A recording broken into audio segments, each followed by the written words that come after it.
Yo, YouTube, what's up with your boy? Sports and Fitness Rants. I'm back, guys. Click that like button.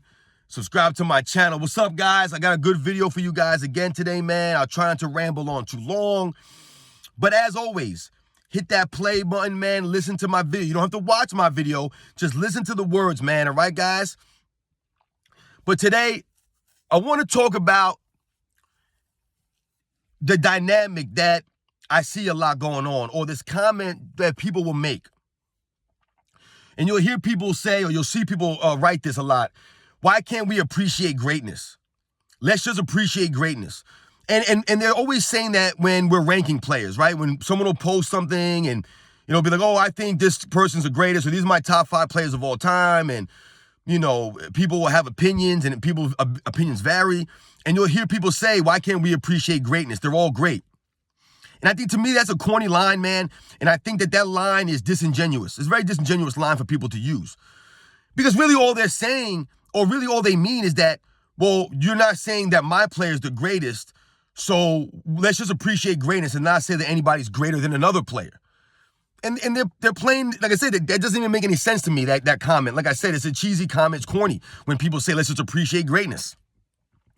But that's just my opinion, guys. Because for me personally, I believe Michael Jordan's the greatest basketball player of all time, guys, right? I believe he's the greatest of all time. I don't think there's a debate to be had with anybody. I don't think that it's a question. I think if you really are objective, then you can clearly state that Michael Jordan's the greatest basketball player of all time. It's not a stretch, not at all. I believe that Michael Jordan has the easiest case, the most clear case to be the greatest of all time. But the key word there is objective, right? We have to be objective. And that's the thing. For a lot of these people that use that line, well, why can't we appreciate greatness? There's no, all-time great in basketball. We can't say who the greatest player is. It's just appreciate greatness, guys. Blah, blah, blah. They're all great. And that's the point. They are all great. But just because I say that I believe that Michael Jordan is the greatest basketball player of all time, that takes away nothing. Takes nothing away from the other great players. If I think Michael Jordan is the best player of all time, and I say that Wilt Chamberlain is the second best player of all time, and I say that Magic Johnson is the third greatest player of all time, and I say this person's the fourth and this person's the fifth, that does not take away from Magic Johnson. It doesn't take away from Wilt Chamberlain. It doesn't take away from Bill Russell. It doesn't take away from LeBron James or Kobe Bryant or Tim Duncan or Shaquille O'Neal or any of these guys. It doesn't take away from them. That's my opinion. And if I can state my opinion based off of what I believe are the facts, stats, accolades, championships, the eye test, how you dominated your era and your peers, if I can come to an informed, educated decision of what I feel, who's the greatest basketball player of all time, that does not take away from any of the other players that played in NBA history. It literally doesn't. The problem that happens is what we're dealing with now, with the newer generation of these quote-unquote fans who literally will tear down an entire era of basketball players to raise their player up. That, to me, is not appreciating greatness. If I say that I think this person is the greatest player of all time, and then you say I think this person is the greatest of all time, and then you say to me, oh, well, his era is trash. He played against plumbers and taxi drivers. Who did he beat? Nobody. He had nobody in that era. That's not appreciating greatness. You're literally crapping on an entire era of basketball players to fit the narrative that your player is greater. That's not how you debate, and that does not show that your player is the greatest player of all time.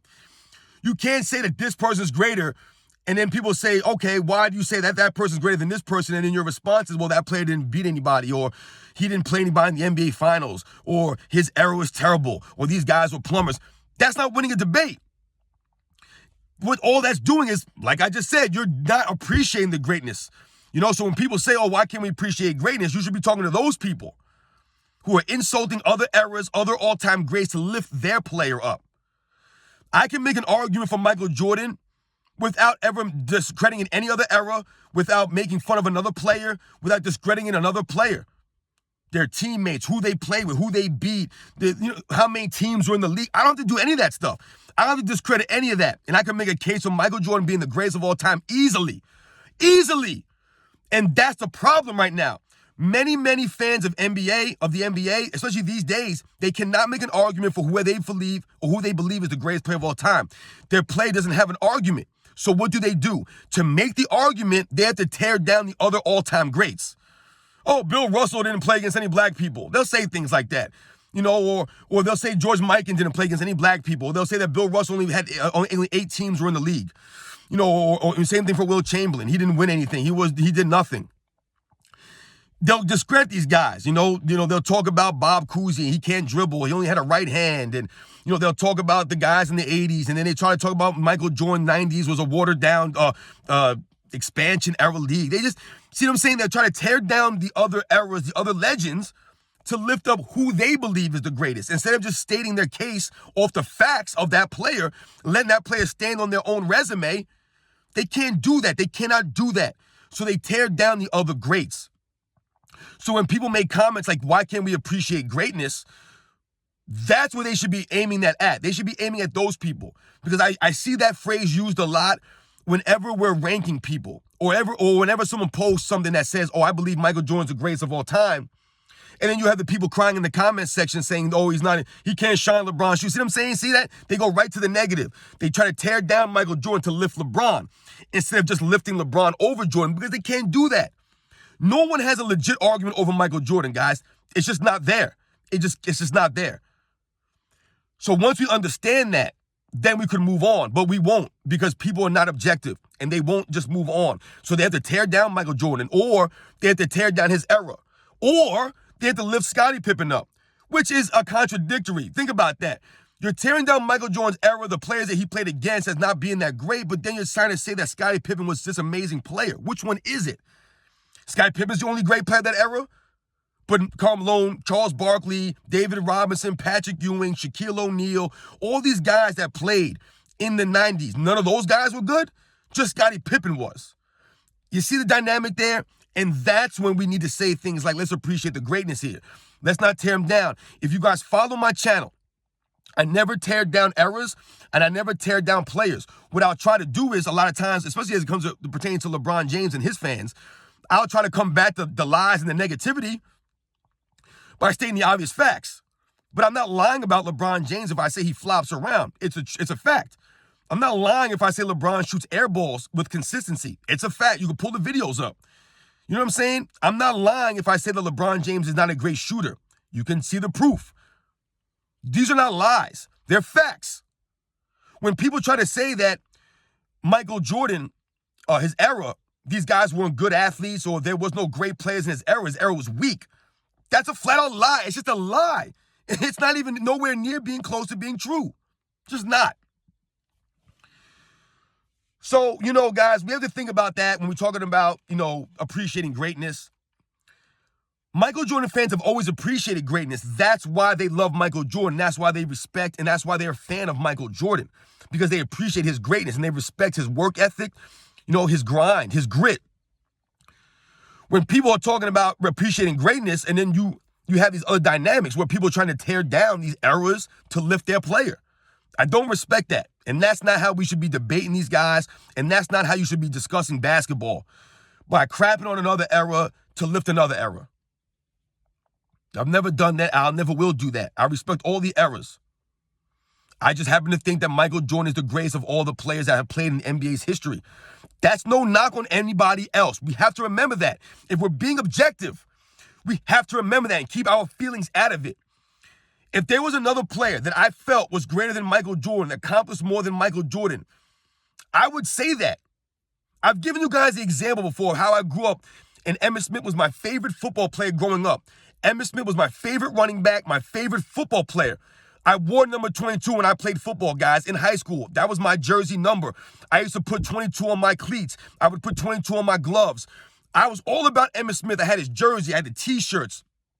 All these things. But I knew that Barry Sanders was better at a running back than Emmitt Smith.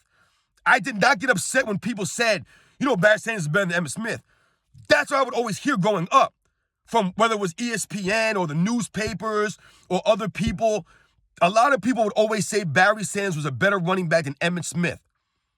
I never argued that, even to this day. It didn't matter how many yards Emmitt Smith ran for in his career or how many touchdowns he had. It came down to the eye test, the play on the field. You could see clearly that Emmitt Smith was not as great as Barry Sanders. Now, were there certain things that Emmitt Smith might have done better? Absolutely. I believe Emmitt Smith was a better pass blocker than Barry Sanders. I believe that Emmitt Smith was a better every down back. I believe he was a better receiver out of the backfield than Barry Sanders. But when we're talking about running the ball, Barry Sanders to me is number 2 behind Jim Brown.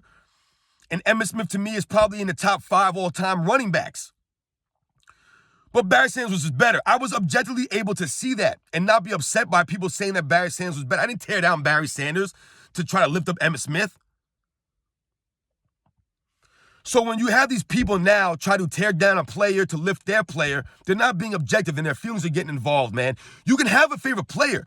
The greatest player of all time doesn't have to be your favorite player. If Michael Jordan wasn't the greatest player of all time, but he was my favorite player, I would be okay with that. There are a lot of people that love Kobe Bryant. That's their favorite basketball player, but they know that Kobe Bryant was not better than Michael Jordan. They're objectively able to say that and not be upset and be emotional about it. So when we talk about respecting greatness or appreciating greatness, yes, we should appreciate greatness. However, if I think that someone's a greater basketball player than another player, it does not take away from the other players. It's just my opinion, how I feel that this player was better than them. I'm not tearing those players down. And I think that's what we need to stop doing. Stop tearing these players down to lift up another player. Whoever it is. If you think Magic Johnson is the greatest, you think Bill Russell's the greatest, you think Will Chamberlain, if you think this player or that player, that's fine. Make your argument off the facts, not lies and not your feelings. Be objective. And I think we'll all have better discussions and debates will be better in the long run, man. So, I appreciate you guys watching my video, man. I know I went a little bit long again as usual. But when we talk about appreciating greatness, we all have to appreciate greatness. And just because I have an opinion on who I think is better or greater, it doesn't mean that I'm disrespecting the other legends. They're all great. But there are people that do discredit other eras and other all-time greats to lift their player. That's not how you debate basketball. That's not how you discuss basketball, guys. And those are the kind of people that we have to call out.